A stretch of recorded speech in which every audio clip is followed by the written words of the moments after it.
तो नमस्कार दोस्तों, आज हम फिर आप लोग के लिए बहुत ही इम्पोर्टेंट क्वेश्चन लेकर आए हैं। उससे पहले मैं आप लोग को एक बहुत महत्वपूर्ण सूचना देने वाला हूं, जो कि इस बार एग्ज़ाम होने वाला था यारो जोरहाट चाहे शिलोंग, जितने भी एग्ज़ाम होने वाले थे, ऐसे खबर आ रहा है सुनने में कि वो एग्ज़ाम पोस्टपोन हो चुका है। अब शायद वो एग्ज़ाम अगस्त में होगा। डेट कन्फर्म नहीं मिला है, लेकिन सुनने में आ रहा है कि 29 अगस्त तक हो सकता है। तो देखिए दोस्तों, मैं जानता हूँ आप सभी का मन टूट रहा होगा पढ़ते पढ़ते, क्योंकि एग्ज़ाम बहुत बार पोस्टपोन हो चुका है। लेकिन आप अगर अभी भी मन से लेकर पढ़ेंगे तो मेरे ख्याल से बहुत ही अच्छा होगा। क्योंकि देखिए, जो कमज़ोर बच्चे थे आजकल ध्यान दे रहे हैं पढ़ने में, और जो पढ़ने में अच्छे थे बच्चे वो पढ़ाई से मन का उबल रहा है तो छोड़ रहे हैं। तो इसमें पढ़ने वाले बच्चे मतलब एग्ज़ाम ख़राब कर देते हैं, और जो पहले से कमज़ोर बच्चे थे वो पहले से शुरू से ही तैयारी करते आ रहे हैं तो एग्ज़ाम अच्छा कर जाते हैं। तो मैं चाहूँगा कि जो पढ़ने वाले बच्चे हैं वो भी कम से कम ध्यान दें कि इस बार जो एग्ज़ाम होने वाला है उसमें अच्छा कर सकें। तो देखिए दोस्तों, पढ़ाई मत छोड़िएगा। और आज फिर हम आप लोग के लिए बहुत ही इंपॉर्टेंट क्वेश्चन लेकर आए हैं, जो आशा जहाँ तक है 100% नहीं, लेकिन 90% ऐसा है कि ये क्वेश्चन इस बार एग्ज़ाम में गिरने वाला है। तो देखिए, तो चलिए अब हम चलते, आज हम लेकर चलते हैं आपको बहुत ही महत्वपूर्ण क्वेश्चन पर, और इसका शॉर्ट ट्रिक्स भी हमारे पास है, मैं आप लोग को आज बताऊंगा। पहले दिन भी मैं आप लोग को ऐसा एक क्वेश्चन कराया था, लेकिन वो लॉन्ग प्रोसेस था। आज मैं आपको शॉर्ट ट्रिक्स के बारे में बताने वाला हूँ इस क्वेश्चन के माध्यम से। देखिए क्वेश्चन क्या कर रहा है। ए एक काम को 12 दिन में तथा बी उसी काम को 24 दिन में कर सकता है। दोनों इस कार्य को कितने दिन में समाप्त करेंगे? प्रश्न ये कर रहा है कि ए है, देखिए सोल्यूशन, ए किसी कार्य को 12 दिन में करता है, बी उसी कार्य को 24 दिन में करता है। तो दोस्तों, मैं पहले दिन आपको इसे बहुत लॉन्ग प्रोसेस में बता दिया था एलसीएम लेकर करने के लिए, लेकिन आज मैं आप लोग को बहुत शॉर्ट ट्रिक्स बताने वाला हूँ, जो कि शॉर्ट ट्रिक्स है। आइए दिखा रहा हूँ कितने दिन में समाप्त करेंगे, कार्य समाप्त करेंगे ना। तो आ जाइए, दोनों को ए बी ले लेंगे हम यहाँ पे। A B equal to A into B by A plus B. देखिए दोस्तों, बहुत शॉर्ट ट्रिक्स है, इसे आप सेकेंडों में कर सकते हैं ऐसे क्वेश्चन को। तो ए इंटू बी, देखिए ए हमारा 12 है और बी 24 है, दोनों को इंटू कर देंगे और नीचे दोनों को जोड़ देंगे। तो ध्यान से देखिए, इसको ऐसे ही रन देंगे, और यहाँ पे इसको जोड़ने के बाद हो जाएगा 36। 12 का बारते हैं 36, 3 और 8 24। देखिए आपका आंसर आ गया 8 दिन, 8 दिन। आपका आंसर हो जाएगा सी नंबर। देखिए, इससे छोटा ट्रिक्स आपको नहीं मिलेगा दोस्तों, इसको आप याद रखिए, बहुत ही इम्पोर्टेंट है। इससे क्वेश्चन गिरेगा ही आपके एग्जाम में, ऐसा ही क्वेश्चन जरूर प्योर है गिरेगा। ये क्वेश्चन बहुत इंपॉर्टेंट क्वेश्चन है, आप इसका मेथड याद रखिएगा।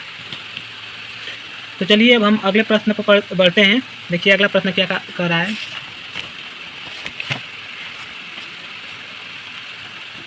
अगला प्रश्न कर रहा है, 6 पुरुष 10 दिन में 150 रुपये कमाते हैं। 6 पुरुष हैं जो 10 दिन में 150 रुपये कमाते हैं, तो 8 पुरुष 7 दिन में कितने रुपए कमाएंगे? आपके पास ऑप्शन भी दिया हुआ है। देखिए ऐसे प्रश्नों को कैसे हम शॉर्ट ट्रिक्स या कम से कम समय में कर सकते हैं। तो इसके लिए भी मैं आपको एक छोटा सा ट्रिक्स बताऊंगा, जो आप सेकेंडों में इससे कर सकते हैं, जैसे जैसे आपको बहुत ही जल्दी कर सकते हैं। तो देखिए, चलिए अब हम इस प्रश्न को करते हैं। इसका शॉर्ट ट्रिक्स सबसे पहले मैं आपको लिखवा दे रहा हूँ।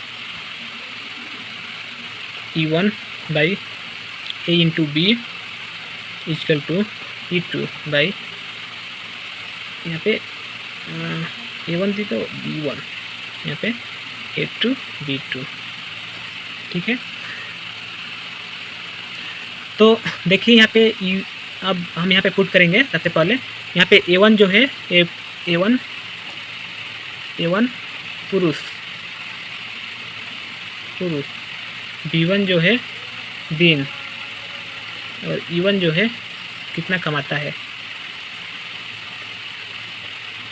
ध्यान से देखिएगा, बहुत ही इंपॉर्टेंट क्वेश्चन है, इससे भी एक क्वेश्चन गिर सकता है, ऐसा क्वेश्चन है। और एक फार्मूला है जिसके बारे में मैं बताऊंगा इसी तरह का, तो पहले इसे हम लोग देख लेते हैं। तो अब E1 देखिए, E1 यहाँ पे 150 दिया हुआ है, 150 A1 6 इंटू 10, और E2 नहीं दिया हुआ है तो E2 को छोड़ देंगे हम वैसे ही। फिर A2 B2, देखिए A2 और B2 दिया हुआ है 8 इंटू 7, तो इसको हम यहीं पे यहाँ 0 0 कैंसिल, 3 दूना 6, 3 5 15, 2 चौके 8। देखिए E2 equal to 4 5 20 into 7 equal to 140। देखिए आपका आंसर हो जाएगा एक ए नंबर 140। आपको याद रखना है यहाँ पे ए ट्रिक्स, बहुत ही इंपॉर्टेंट ट्रिक्स है दोस्तों, इसे याद रखिएगा। ये याद रहेगा तो आपको ऐसा क्वेश्चन आ जाएगा तो आप बहुत ही जल्द बना सकते हैं, नहीं तो इसे करने में बहुत समय लगेगा। और एक फार्मूला है 1D1 MDH वाला फार्मूला शायद, तो आगे बढ़ते MDH करके M1D1 H1 = M2D2 H2, ऐसे कर कुछ फार्मूला मिला होगा आप लोग को। तो देखिए दोस्तों, ये फार्मूला आपको याद रखना बहुत ही ज़रूरी है। और यहाँ तक कि प्रश्न इसका सलूशन आपको मिल चुका है, और हम अगले प्रश्न में बढ़ते हैं। अगला प्रश्न में हम आ चुके हैं। देखिए ये क्वेश्चन बहुत ही इंपॉर्टेंट है। ये क्वेश्चन श्योर आशा जहाँ तक है कि गिर सकता है प्रश्न इस बार एग्जाम में, जीडी हो या ट्रेडमेन हो या टेक्निकल, इस बार गिर सकता है, जहाँ तक बहुत संभावना है इस प्रश्न का गिरने का। तो क्वेश्चन क्या कह रहा है, देखिए एक शहर की जनसंख्या 64,000 है, जिसमें 10% वार्षिक की वृद्धि होने पर 3 वर्ष पश्चात जनसंख्या होगी। तो देखिए ऐसे क्वेश्चन को हम कैसे करते हैं। तो देखिए इस क्वेश्चन के लिए बहुत ही महत्वपूर्ण एक फार्मूला है जो मैं आपको बताने वाला हूँ। ऐसे प्रश्नों के लिए अगर जनसंख्या संबंधी अगर क्वेश्चन आ गया तो उसके लिए एक फार्मूला है, मैं आपको बताने वाला हूँ। बहुत इंपॉर्टेंट फार्मूला है, इससे क्वेश्चन आएगा ही। तो देखिए फार्मूला है, इसको हम कह सकते हैं population after n years equal to present population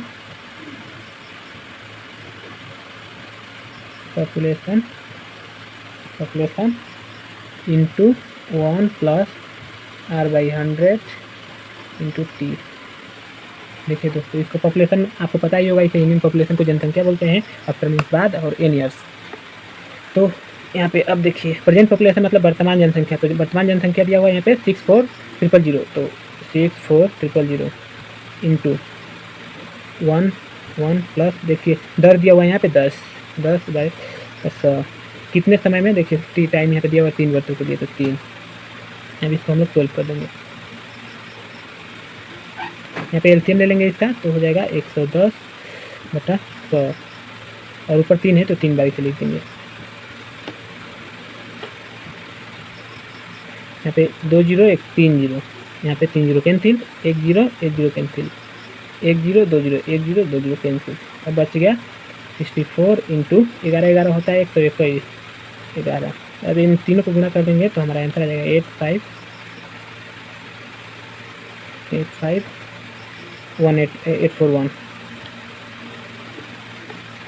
तो ठीक है दोस्तों, देखिए हमारा इसमें ऑप्शन नंबर बी जो है करेक्ट है।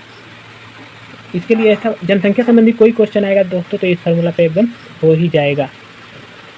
इस फार्मूला को आप याद रखिएगा, इस बार एकदम श्योर है क्वेश्चन एक आएगा ही, जीडी में या ट्रेडमेन में या टेक्निकल में। बहुत ही इंपॉर्टेंट फार्मूला है दोस्तों, शायद हो सकता है कि यही क्वेश्चन उठा कर दे दे।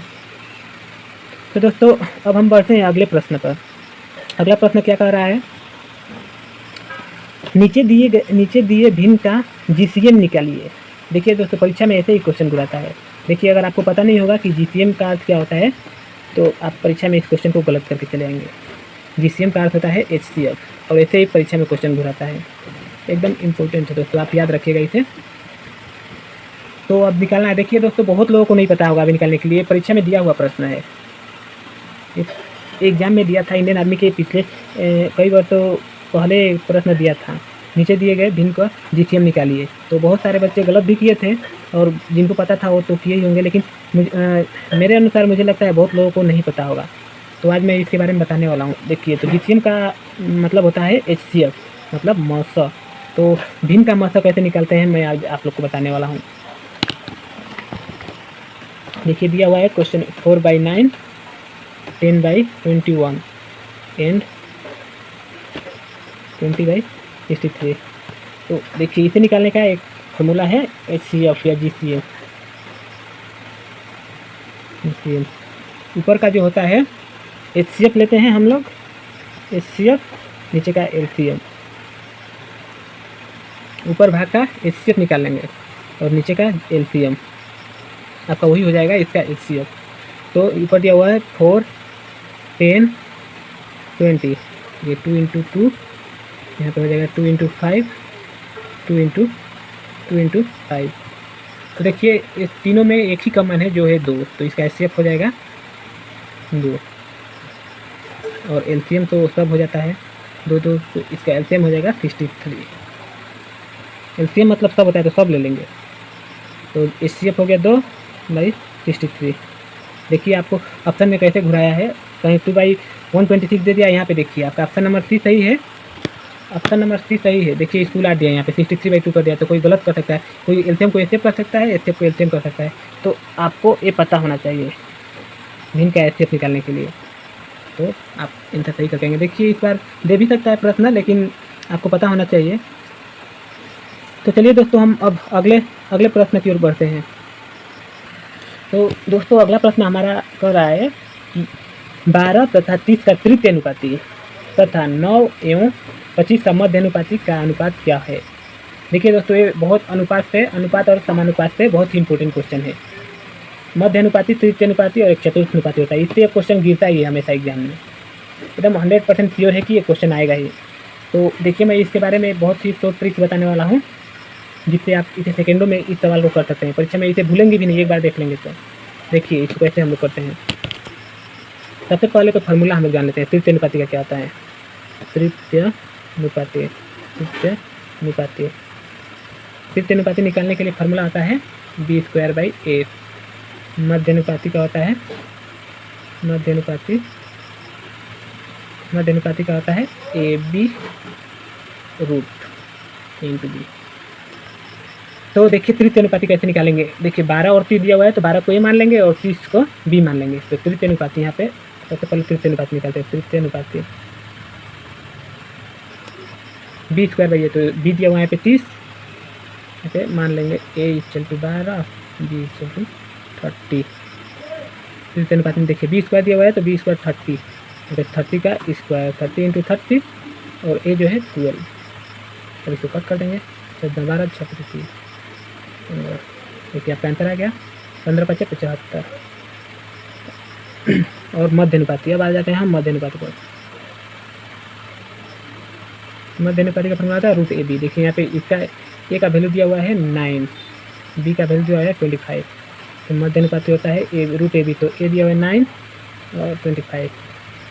तो इसका LCM हो जाए, ये ले लेंगे, क्या बोल जाता है, वर्गमूल निकाल देंगे तो आ जाएगा 5 × 15, 5 15।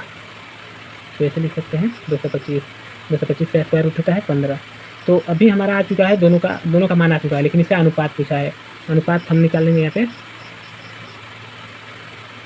तो पहले तृतीय अनुपाती जो है, तो पहले तृतीय अनुपाती लिख लेंगे 75/15,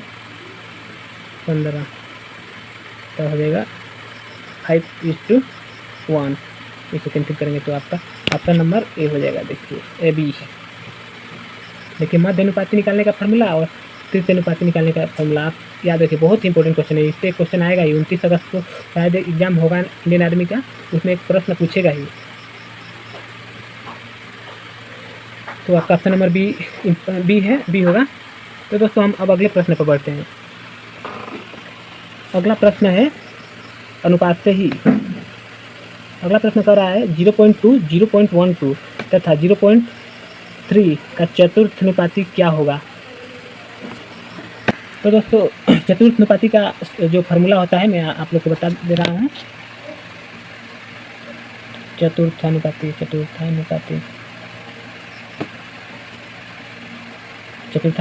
टू होता है BC/A।